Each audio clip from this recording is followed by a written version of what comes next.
The black stones. The stones.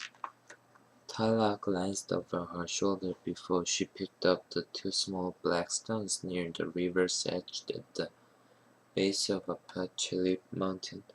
If her brother was watching, he'd want the stones for himself, and she didn't want to give them to him. She had found them, and they were hers. Paco was busy tossing pebbles into the river, so Tala bent down and picked up the dark black stones. When she held them up to the sun, the light made them glow softly. "Hey, let me see," her brother called. Tala groaned and closed her fist tightly over the stones. If she were quick enough, she might be able to hide them from her twin. Tala hugged her knees and listened to her brother's footsteps, and he ran over to her. When he was behind her, she rose and started to walk away. "Come on," Paco said. "Show me what's in your hand." Tala knew that if she showed him the stones, her brother would beg her to give them to him. She knew that he will keep on begging until she blew up or gave in. Tala swung around to face him. "These stones are mine," she shouted. "I found them, and I'm keeping them, no matter what you say. Just show them to me." Paco shouted back, and he grabbed her fist and tried to pry it open. "Mom," Tala cried. "Mom, Paco's bothering me again." Miss Yates stood up from the rock where she had been sitting quietly for the last half hour. She had been thinking about how difficult her life had become. The death of her husband 3 years ago had left her very sad. Somehow her children had taken the anger they felt over their father's death and turned it against each other. If only they could learn to get along, she thought as she made her way down to the river. If only they could be friends. Miss Yates dragged her twins apart and set them down on either side of her. She waited to see if either of them would apologize, but neither of them said a word. "I was the one who found the stones," Tala said. "Paco tried to take them away from me. It's his fault. I didn't do anything." "Yes, you did," Paco yelled. "You wouldn't even let me see what they looked like. I saw you holding them up to the light. I just wanted to look at them." "They're mine," Tala shouted. Miss Yates closed her eyes. Their fighting was making her tired. Volcanoes and magic. Your arguments make me very unhappy," Miss Yates said softly. "Your brother and sister twins, even you could be best friends for your entire lives if you would only try a little harder to get along. Will you try?"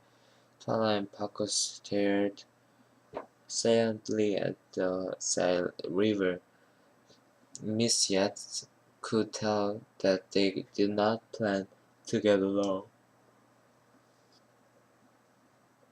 "Now or ever," she sighed and held out her hand. "Give me the stones, Tala," she said. "But that's not fair," Tala whined. "I found them, not Paco. They're mine." Miss Yates waited. Tala was filled with anger, but she dropped the shiny black stones onto her mother's palm. "It's okay to be angry," her mother said. Sometimes life seems very unfair. Sometimes the things we love get taken away from us, and there is nothing we can do about it. There's nothing we can do about it.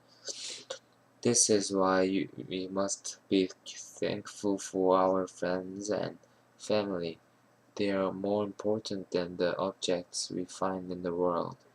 Tala was furious. She'd, she'd found the stones, hadn't she? Her brother could find his own treasures. Why did he need to take hers? Miss Yates told them both to hold out a hand and dropped one stone onto each child's palm. Then she led them both up to the trail and home for dinner. Tala and Paco were twins, but they were very different. Tala looked at the world as a scientist. She wanted to know why the sky turned orange at sunset and how a seashell made a sound when she held it to her ear. Seashell. Paco, on the other hand, saw the world as a magical place filled with poems waiting to be written. Paco admired the beauty of an orange sunset and the mystery of a seashell echo.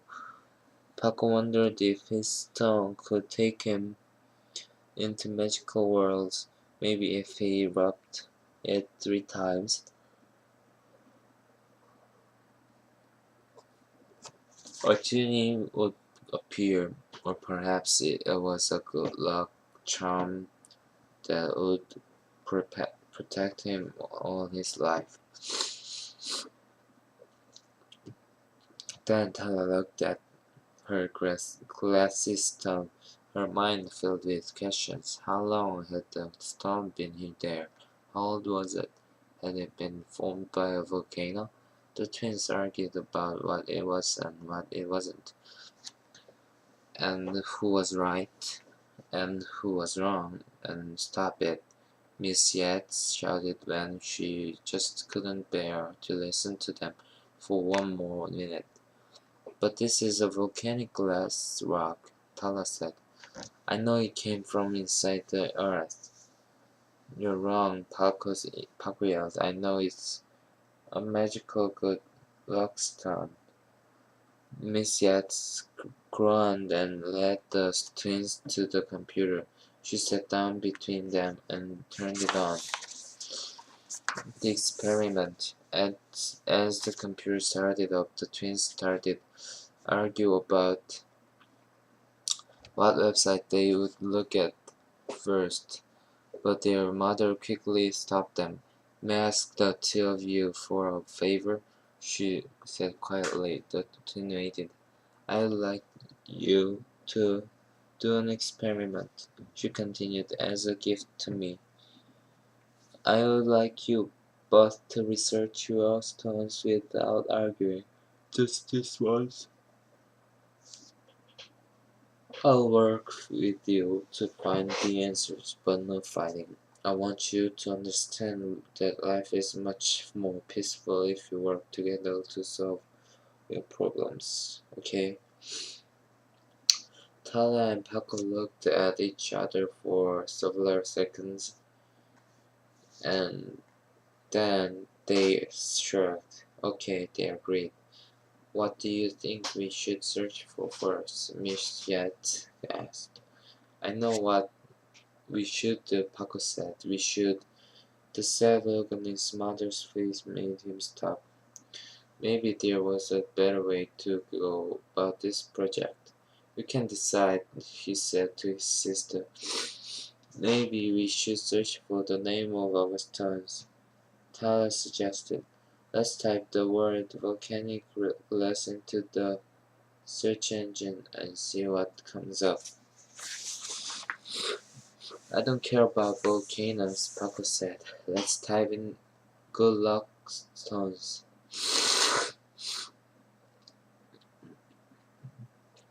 Volcanic glass blocks tons. Miss Yates put a gentle hand on each of their shoulders, and they were quiet. She made a suggestion. "About both," she said, "and how about we add where you found the stones as well?" She typed the words "volcanic glass, block, stones, a pack, leave mountain" into the search engine and waited to see what would happen. When the search results appeared, Paco and Tala looked at them together. One of the short website descriptions used nearly all of the words they had used to search. "Let's go to that one," the twins said at the same time. "Damn tired." Paco and Tala looked at each other in surprise. For once, they had agreed on something. While the website loaded, the phone rang. Miss Yates went to answer it, leaving Tala and Paco alone. They both wondered if they could get along without her. Search for answers. The website showed a picture of rocks that looked like the stones Tala had found. Paco and Tala compared their stones to the ones on the page in front of them and grinned. "That's our stone," they said at exactly the same time. "I told you," Tala shouted, poking her brother. "Our stones came from inside the earth. They're obsidian and were made by a volcano." "So I'm right." Paco was too busy reading a different part of the page to listen to his sister. When he finished, he said, "I'm right. I told you these stones were good luck stones." "See that?" Tala said as she pointed to the part of the page she was reading. Paco followed her finger to the words "volcanic glass" and read the part of the page. Then he pointed to the words "good luck stones"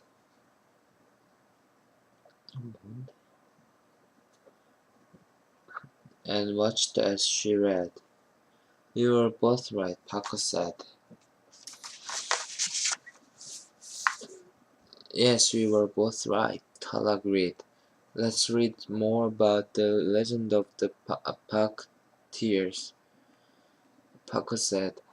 "It doesn't explain much on this page." The twins went back onto the search page, typed in "Pack Tears" and waited as several results came up. One website mentioned the Pinal Pack, which was a name once given to a band of Apache in Arizona, where Tala and Paco lived. "Let's try that one," Paco said, and his sister agreed. Paco began to see what he was tired of fighting about every little thing. The webpage showed an illustration of an Apache warrior. Tala and Paco read the poem on the web page slowly and carefully.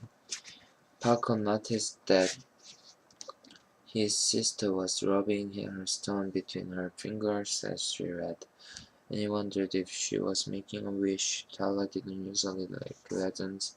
She enjoyed reading about science. But Paco could tell that his sister was really interested in this story. Paco decided that he would read more about volcanoes and try to understand how the river made rough rocks and into smooth stones. Maybe he would finally understand why these things interested his sister so much. For now, Paco and Tala decided to write down the legend so that they would have it to remember. Pat Teardrops. The legend of the Apache tears. Long, long ago, before the white man came, the Apache roamed free. But a time came when the white men began to move west in search of a new land, hoping to protect their lands. Apache warriors came out to meet them, but the white men killed many Apache warriors. Some were driven to the edge of a cliff rather than be captured. The Apache warriors jumped from the cliff to their death. The Apache women heard of their warriors' death, and they were filled with great pain. Their despair was so deep that the Great Father and their tears into the black stones that rested in the river. Whoever carries these stones will have good luck ablaze, and whoever keeps these stones closed will never again cry tears. For the Apache women who have cried tears in their place, Paco and Tala sat back and studied their stones in silence. They raised them to the light and looked into their centers. They thought about the woman who had cried for their man and felt sad. Then they shut down the computer and held their stones tight. When their mother returned, they told her the legend of Apache tears. They took turns speaking without talking over each other. Miss Yates was touched to see how the story had affected the children. "Can you see the tear of an Apache woman?" Paco asked her, and she held his stone up to the light. Miss Yates took the stone and held it up to the light. "I think I do see it," she said. "It's a tear for the man she lost. And it's a tear for the sad children he left behind." She began the stone back to Paco, closed his fingers over it, and squeezed his hand lightly. "It's a tear that says, 'I wish my children were happy.'" Paco and Tala gave each other a long look. They understood that their father was not coming back, and they needed to find a way to live peacefully as a family again. The night after talking it over, Paco and Tala gave their stones to their mother.